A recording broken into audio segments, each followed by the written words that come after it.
Nagalit ka na ba ng sobra na gusto mo nang ihagis ang telepono mo sa pader? Or baka naman, may kasamahan ka sa trabaho na nakapagpainit ng ulo mo at buong araw ay nasa isip mo siya, nakikipagtalo ka sa kanya ng matindi. Kung oo, hindi ka nag-iisa. Pero paano kung sabihin ko sa iyo na ang gabay sa pamamahala ng galit ay isinulat halos 2,000 taon na ang nakakaraan at angkop pa rin ito hanggang ngayon. Ngayon, pag-uusapan natin kung paano ihinto ang galit gamit ang karunungan ng isa sa pinakadakilang pilosopong Romano, si Seneca.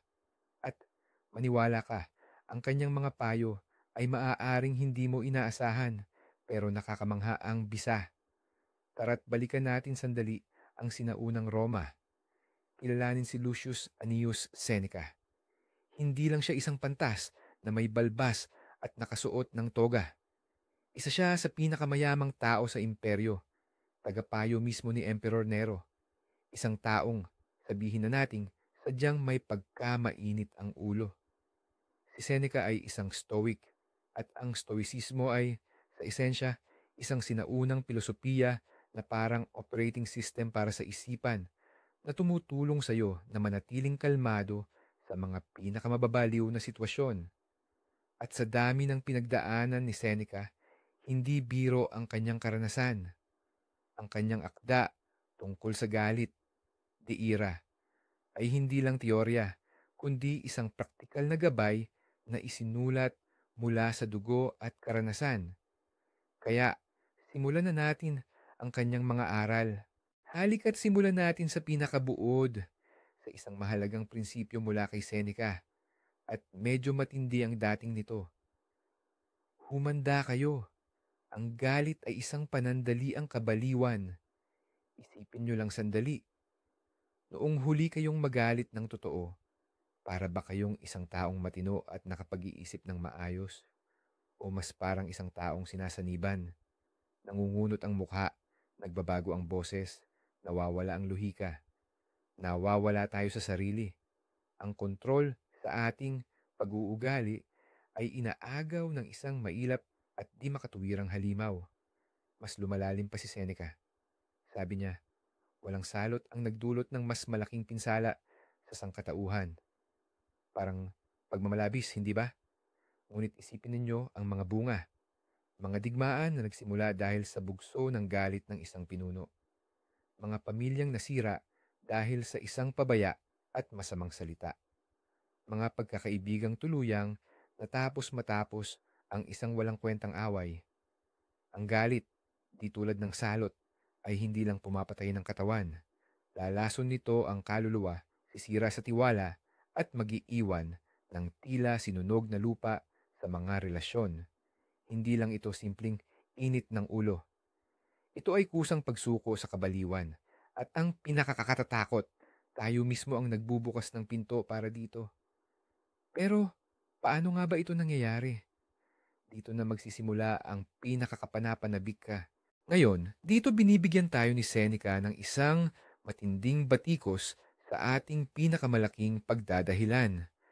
Naaalala nyo ba ang mga katagang, hindi ko mapigilan ang sarili ko. Siya ang nangudyok sa akin. Sanay tayong isipin na ang galit ay parang natural na pangyayari, gaya ng kulog at kidlat. Kumidlat ang kawalan ng katarungan at kaagad nangulog ang ating galit. Pero ayon kay Seneca, yan ay purong kalokohan at yan ang pangunahing mito na kailangan nating sirain ngayon mismo. Ang galit ay hindi isang di sinasadyang reaksyon tulad ng pagbahing o sakit mula sa pagkakabugbog. Ito ay palaging ating sinasadyang desisyon, bagamat mabilis na nangyayari. Isipin niyo na ang inyong isip ay isang kataas-taasang hukom. May nangyaring insidente, may nagsabi sa inyo ng nakakasakit na salita. Ito ay isang akusasyon na iniharap sa korte. Pero para magbigay ng hatol, magalit. Ang hukom o ang inyong isip ay kailangang sumang-ayon sa akusasyong ito. Kailangan itong sabihin, oo, ito ay talagang matinding insulto at nararapat itong paggalitan.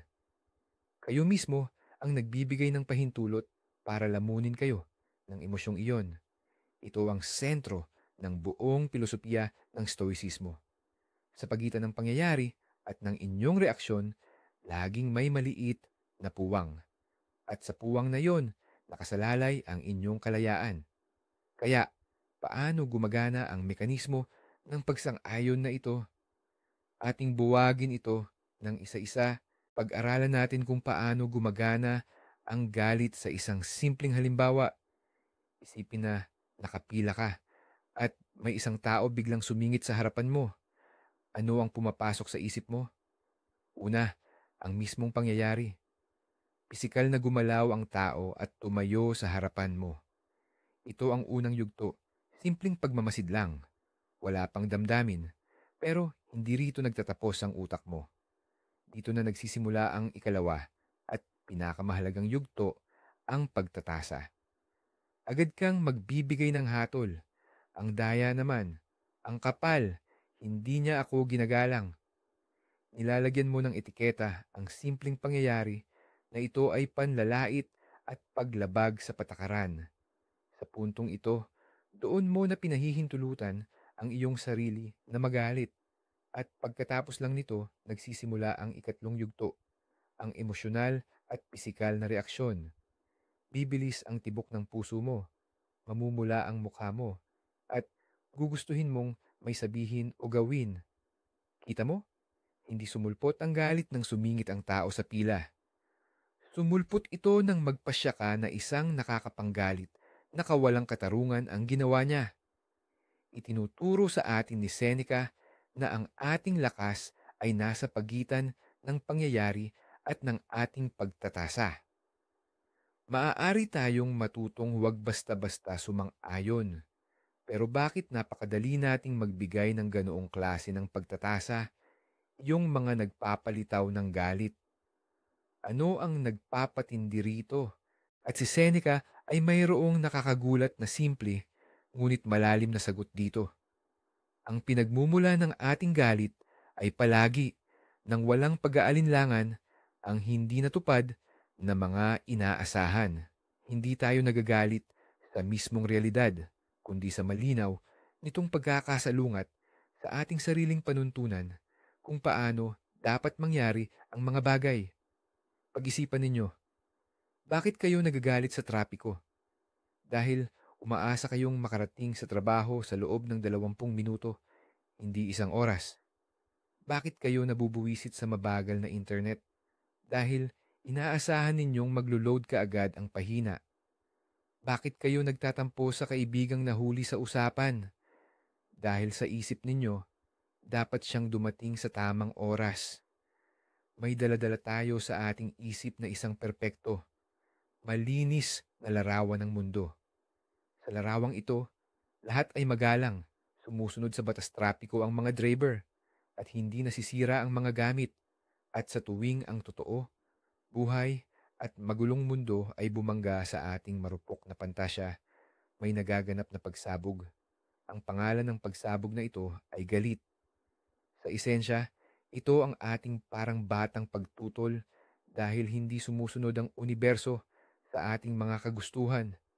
Nagagalit tayo sa mga pangyayari na tila ba may naunang pangako sa atin na lahat ay susunod sa ating gusto. Pero ang totoo, wala naman tayong pinangakuan. Ngunit, may kabuluhan ba ang ganitong pagtutol?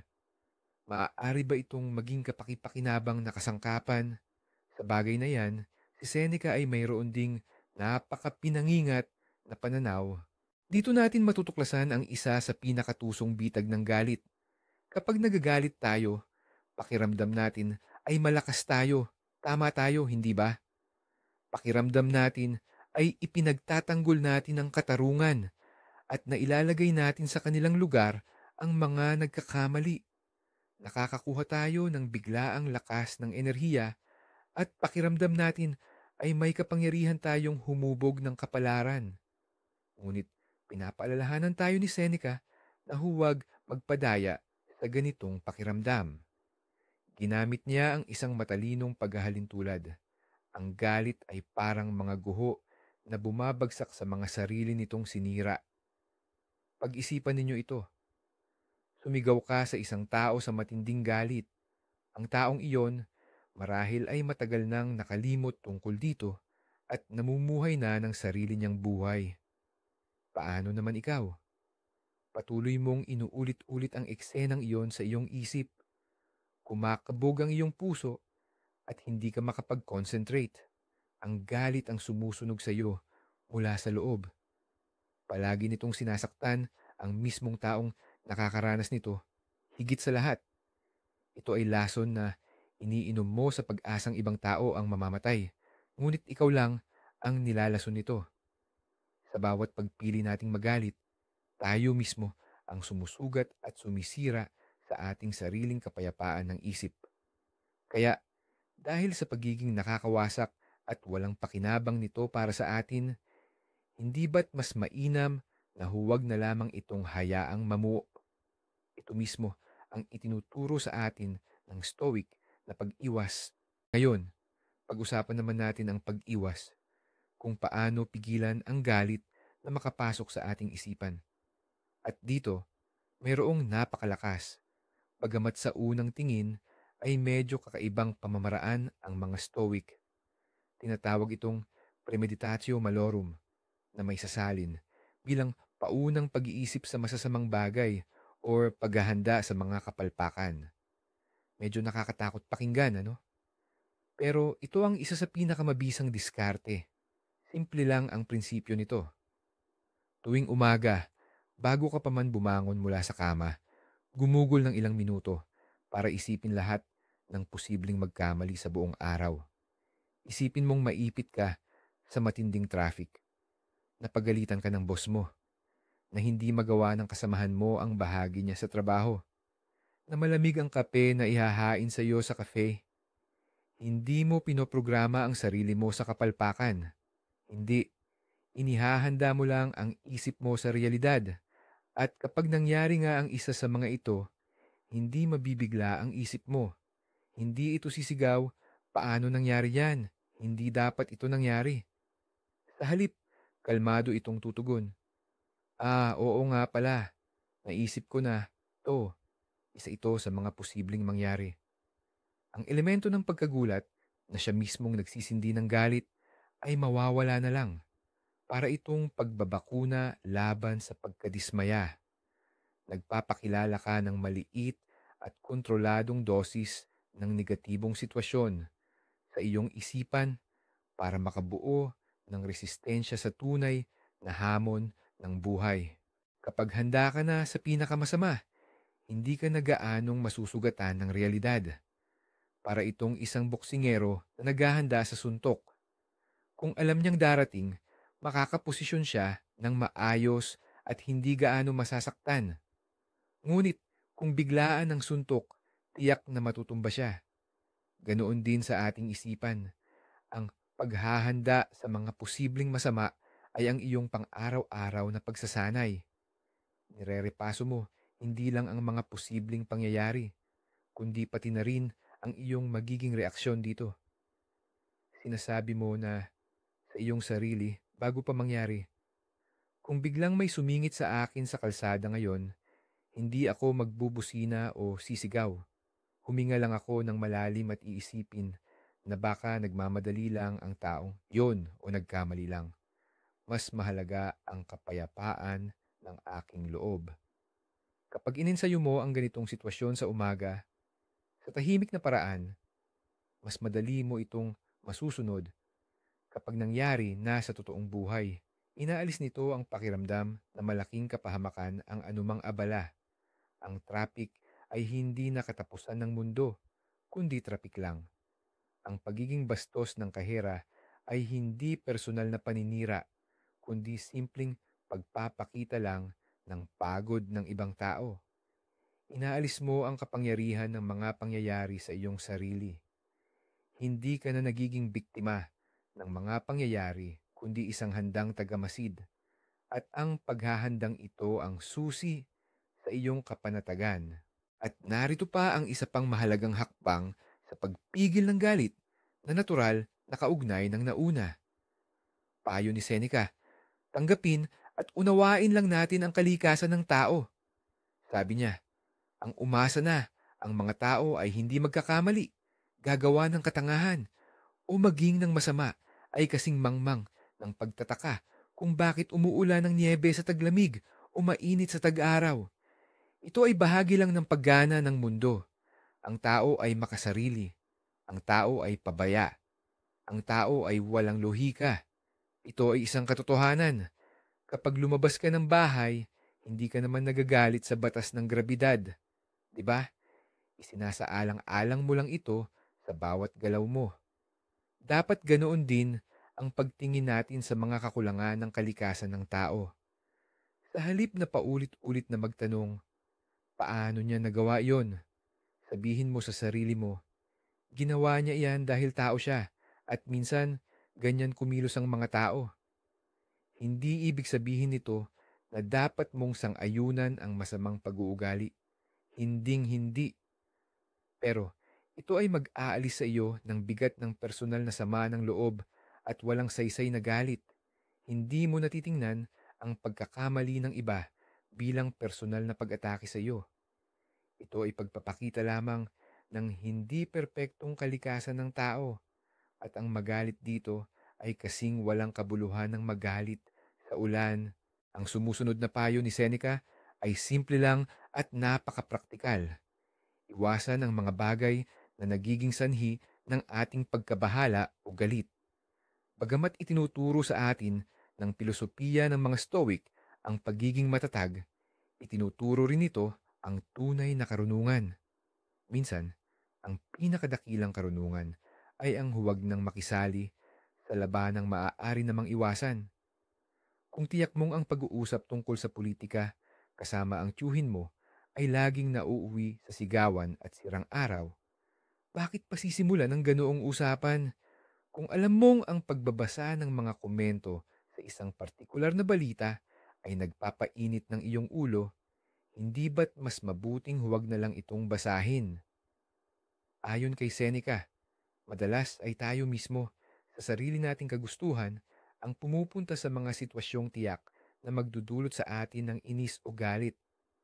Parang isang taong may allergy sa alikabok na nagdesisyong maglinis ng bodega ng walang maskara. Ang kalalabasan, malinaw na. Suriin mo ang iyong araw. Anong mga sitwasyon, tao o paksa ang laging nagdudulot sa iyo ng masamang pakiramdam o negatibong reaksyon? Ngayon, pag-isipan mo kung paano mo mababawasan ang pakikipag-ugnayan o pakikisalamuha sa mga ito. Hindi ito kaduwagan o pagtalikod sa problema. Ito ay matalinong pamamahala ng iyong lakas at oras. Sadya mong pinipili na huwag sayangin ang iyong mahalagang kapayapaan ng isip sa mga labanang alam mo ng talo ka na. Ito ay estratehiya ng isang matalinong general, hindi ng isang mahinang sundalo. Narito ang isang ehersisyo na parang malamig na shower sa ating matuwid na galit. Bago mo husgahan ang ibang tao sa kanyang pagkakamali, mariing payo ni Seneca, tumingin ka muna sa salamin, ngunit hindi sa ordinaryong salamin, kundi sa salamin ng iyong mga alaala. Alalahanin mo kung kailan ka mismo nagkamali, kung kailan mo binigo ang iba, kung kailan may nasabi kang pinagsisihan mo bandang huli, kung kailan ka nagpakita ng pagiging makasarili or kawalang ingat. Bawat isa sa atin ay may baul ng ganitong mga alaala. At ang pagsasanay na ito sa pagpapakumbaba ay isang napakalakas na instrumento. Kapag handa ka ng sumabog sa galit sa kasamahan mong nakaligta ng deadline, huminto ka sandali at tanungin ang sarili mo. Ako ba, hindi pa kailanman nakaligta ng deadline? Kapag naiinis ka sa driver na humawi sa'yo, itanong mo, ako ba, laging perpekto ang pagmamaneho? Ang simpleng tanong na ito ay agad na nagpapalit ng pananaw. Hindi ka na magiging perpektong hukom na nagbibigay ng hatol sa isang di perpektong nilalang. Nagiging isang di perpektong tao ka na nakatingin sa kapwa di perpekto. Ang pagkaunawang ito, pareho lang tayo, ay nakakapagpababa ng husto sa pagmamayabang na madalas nagpapaningas ng ating galit. Naglilikha ito hindi ng puot, kundi ng pagdamay at pagbibigay unawa. Okay na pag-usapan na natin ang tungkol sa pag-iwas. Pero paano kung huli na ang lahat? Kung sa tingin mo, malapit nang sumabog ang bulkan ng galit sa loob mo?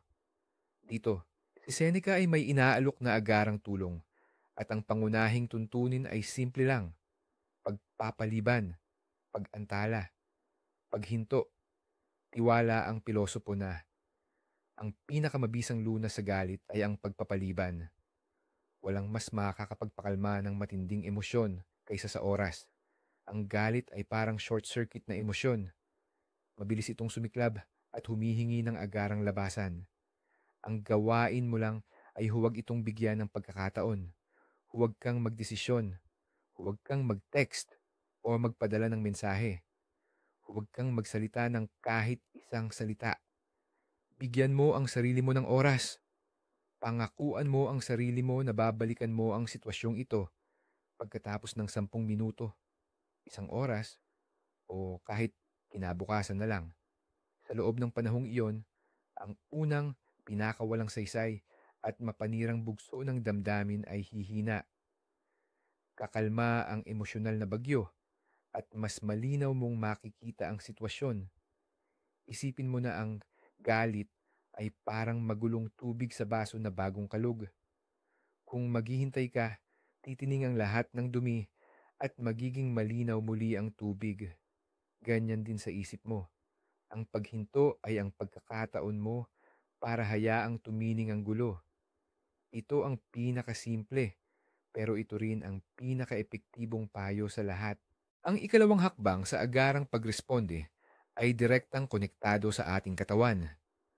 Lubos na naunawaan ni Seneca, tulad ng mga modernong psikologo, na ang katawan at isip ay iisang sistema. Ang galit ay may napakalinaw na pisikal na mga palatandaan. Naghihigpit ang kamao, umiigting ang panga, bumibilis ang paghinga, at namumula ang mukha. Kung gayon, kung hindi mo agad kayang pakalmahin ang iyong isip, simulan mo sa katawan.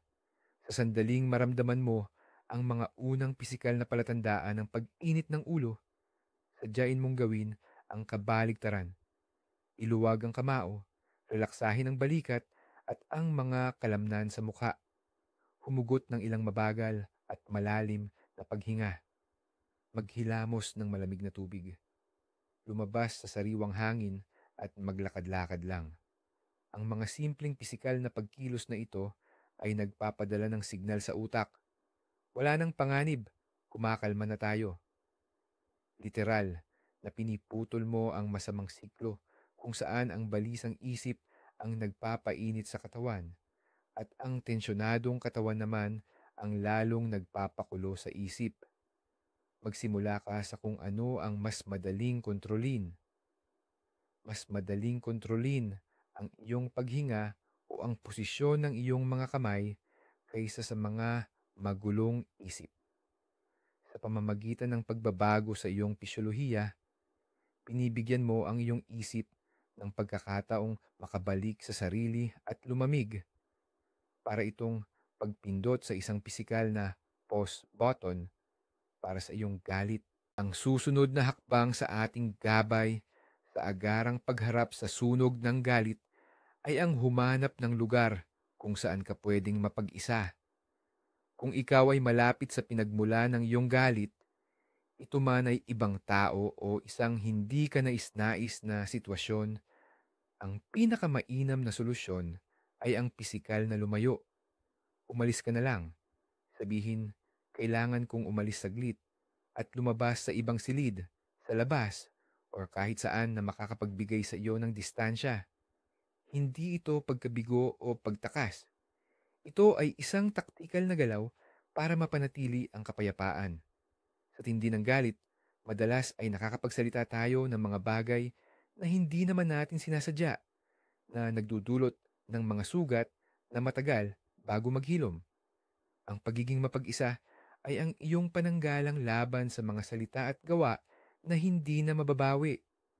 Sa pag-iisa sa katahimikan, mas madali mong magagamit ang iba pang pamamaraan.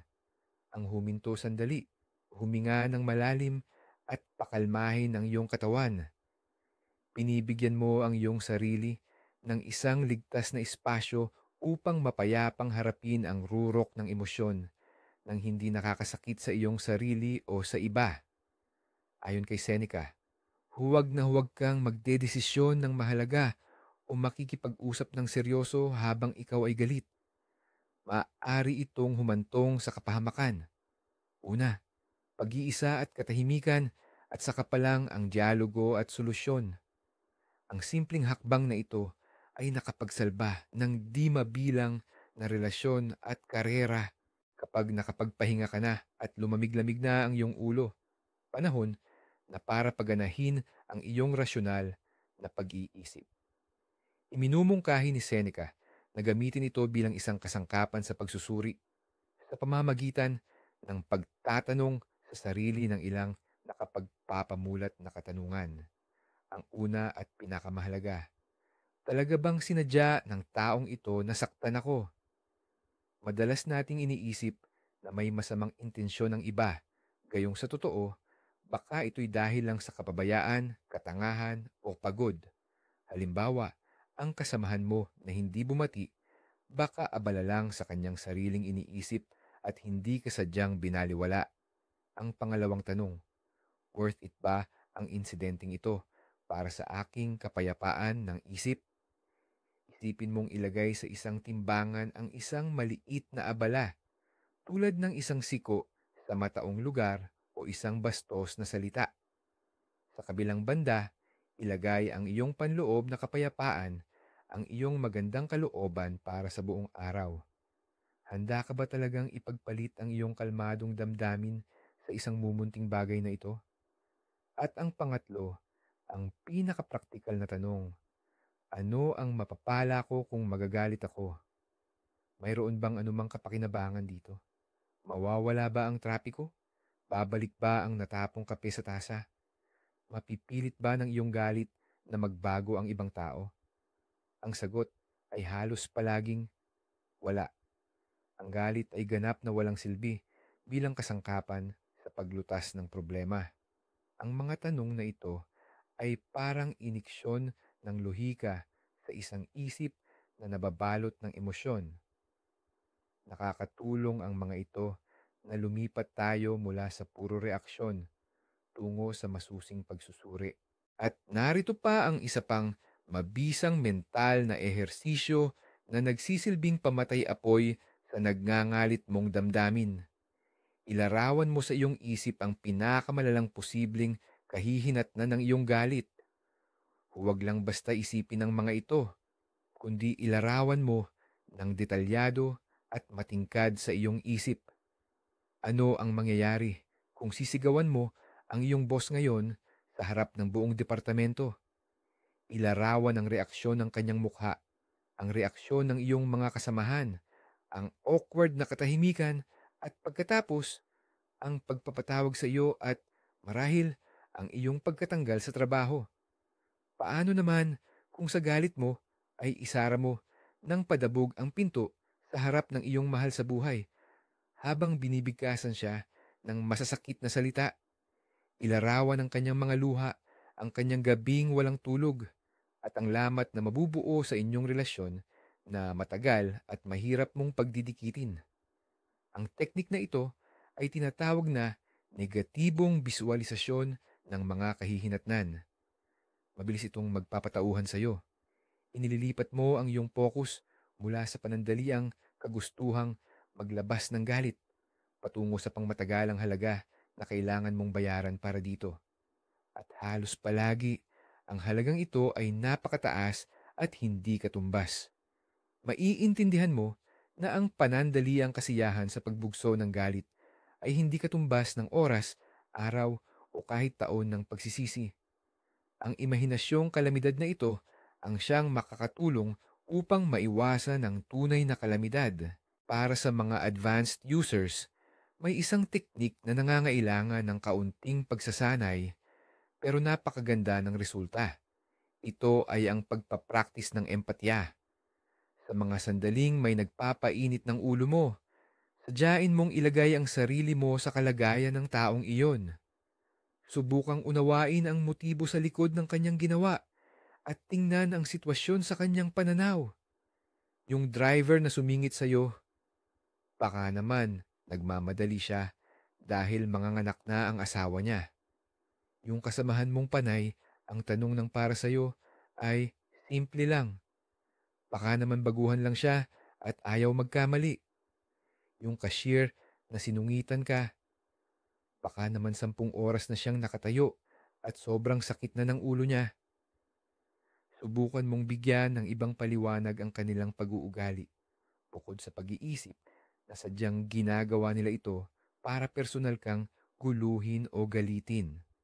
Sa 99% ng pagkakataon, tama ka. Ang mga tao ay karaniwang abala sa sarili nilang problema, takot, at alalahanin. Hindi sila kontrabida sa pelikula na ang tanging layunin ay sirain ang araw mo. Sila ay mga ordinaryo, pagod, at hindi perpektong tao na sumasabay lang sa agos ng kanilang buhay. Sa sandaling maintindihan mo ito, ang galit ay unti-unting mapapalitan ng ibang damdamin, ang habag. At ang habag at galit ay hindi maaaring mamuhay ng sabay sa iisang puso. Narito ang isang payo na magdadala ng gaan at ng bahagyang katuwaan sa iyong buhay. Ayon kay Seneca, iminungkahi niyang harapin natin ang maliliit na abala at mga pang-araw-araw na katangahan ng may pagpapatawa. Sa halip na ipunin ang mga galit at hinanakit, simulan mong kolektahin ang mga kakaibang ugali ng ibang tao. Isipin mong ikaw ay isang antropolohista na nag-aaral ng mga nakakatawang kilos ng tribo ng mga modernong tagalungsod. Yung taong sumisigaw sa traffic light, aba, isang kawili-wiling specimen. Yung babaeng nagtatangkang magbayad sa cashier gamit ang isang kupon na 10 taon na ang tanda. Isulat mo yan sa iyong talaan ng obserbasyon. Ang ganitong pananaw ay lubusang magpapabago sa iyong reaksyon. Ang inis ay magiging pag-uusisa. Ang pagkadismaya ay magiging isang nakakatawang obserbasyon. Titigil ka sa pagiging bahagi ng drama at magiging manonood na lamang. Ang pagpapatawa ay isang napakalakas na sandata laban sa galit dahil pinawawalang saysay nito ang mismong dahilan ng pagkainis. Mahirap magalit sa isang bagay na nakakatawa sa iyo. Ang teknik na ito ay hindi lamang magliligtas sa iyong mga nerbiyos, kundi gagawin din nitong mas masaya ang buhay. Sismulan mong makita sa paligid mo, hindi ang mga dahilan ng galit, kundi isang walang katapusang pinagmula ng mga nakakatawang eksena. At aminin natin, mas kaaya-aya itong gawain. Ang susunod na mahalagang paksa sa ating gabay ay ang kakayahang paghiwalayin ang tunay na pinsala mula sa simpleng pang-iinsulto. Ito ay isang kritikal na pagkakaiba na madalas nating binabalewala. Ano ba ang tunay na pinsala? Ito ay kapag sinaktan ka physically, ninakawan ka ng iyong mga gamit o sinira ang iyong ari-arian. Sa mga ganitong sitwasyon, maaaring makatwiran ang iyong reaksyon, subalit dapat pa ring nasa tamang sukat. Ngayon, ano naman ang pang-iinsulto? Ito ay simpleng mga tunog na binigkas ng ibang tao o mga pixel lang sa screen. Ang mga salitang ito sa kanilang sarili ay walang kapangyarihan. Nagiging nakalalason lamang sila kapag pinili mong lasunin ang iyong sarili. Ayon kay Seneca, kung may nang insulto sa iyo, ang pinakadakilang paghihiganti ay ang hindi maging katulad niya. Kapag binatuka ng masasamang salita, mayroon kang pagpipilian. Maaari mong tanggapin ang insulto. Papasukin ito sa iyong kalooban, magalit at magdusa. O kaya, pwede mo lang itong hindi tanggapin. Isipin mo na may nag-aalok sa iyo ng isang regalo, isang kahon ng basura. Hindi mo naman kailangan itong kunin, di ba? Maaari mo lang sabihin, salamat, yun na lang. Ganoon din ang mga salita. Nasasaktan ka lang ng mga ito kung bibigyan mo sila ng kapangyarihan. Tanggi kang magbigay ng pahintulot. Ngayon, subukan natin ang isang teknik na maaaring tawaging pananaw mula sa itaas o kosmikong perspektiba. Kapag nasobrahan ka ng galit dahil sa maliit na bagay, tulad ng natapong kape, nawawalang susi, o isang walang kwentang komento sa internet, gawin mo ito. Ipikit mo ang iyong mga mata at isipin na dahan-dahan kang umaakyat mula sa iyong katawan. Makikita mo ang iyong silid, pagkatapos ang iyong bahay, ang iyong syudad. Umaakyat ka pa ng umaakyat hanggang sa makita mo ang buong bansa mo, pagkatapos ang kontinente, at sa wakas, nasa harapan mo na ang buong planeta ng Earth, isang maliit na bughaw na bolang lumulutang sa walang katapusang itim ng kalawakan. Ngayon, mula sa taas na iyon, subukan mong tingnan ang problemang iyon na nagpagalit sa iyo ng husto.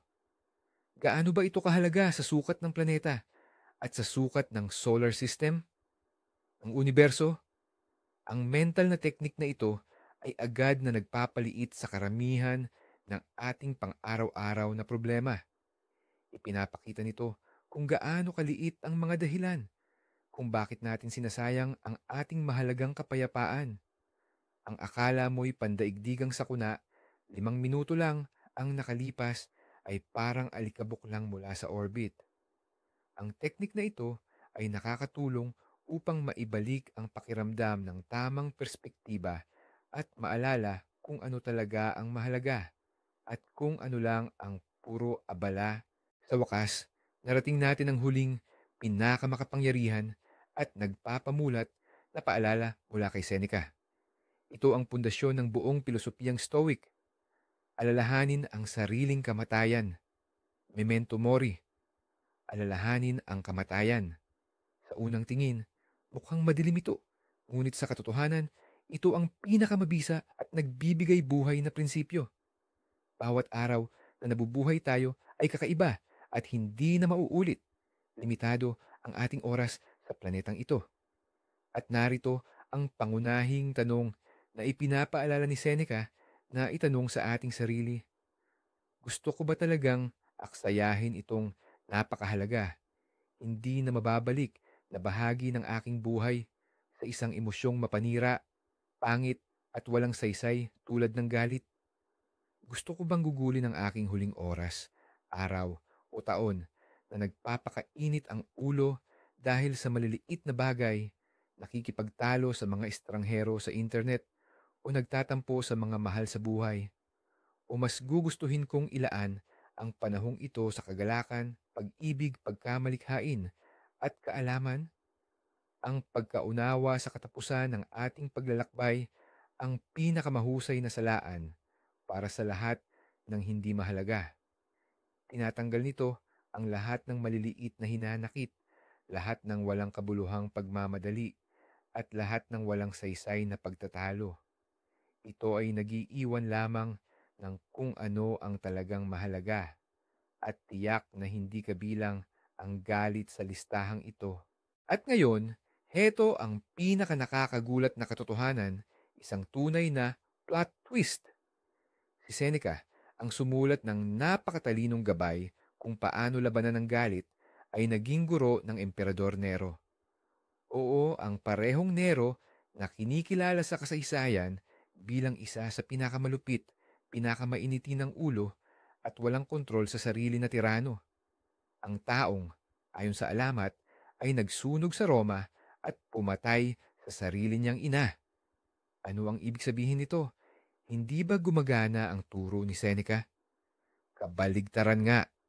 Ito ang nagpapatunay sa pinakamahalagang aral ng mga Stoiko. Ang filosofiya ay hindi isang mahiwagang tableta na pwedeng ipainom sa iba. Ito ay isang pang-araw-araw, personal na pagsasanay. Hindi mo kayang gawing kalmado ang ibang tao. Ang kaya mo lang ay ang pagtrabahuhan ng sarili mo. Kahit pa ibinigay ni Seneca kay Nero ang pinakamahusay na mga kasangkapan sa mundo, hindi niya ito mapilit gamitin. At dito, nakasalalay ang parehong trahedya at ang pinakadakilang kapangyarihan ng kanyang mga turo. Ang responsibilidad para sa ating kapayapaan ay nakasalalay lamang sa atin mismong mga kamay. Sa huli, ang mga tagubilin ni Seneca ay hindi tungkol sa pagpigil sa galit, kundi sa pagkilala at pagbabago nito. Ito ay isang landas mula sa pagiging alipin ng iyong emosyon tungo sa pagiging Panginoon ng iyong isip. Maraming salamat sa pagtapos ninyo sa panunood ng video na ito. Kung nakita ninyong interesante ang turo ng mga Stoiko, siguraduhin ninyong mag-like at mag-subscribe sa channel para hindi ninyo mapalampas ang mga bagong episode. Ngayon, may tanong ako sa inyo.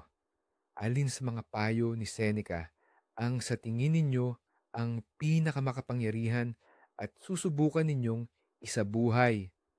Ibahagi sa comment section, siguradong magiging kawili-wili ang basahin ng inyong mga sagot.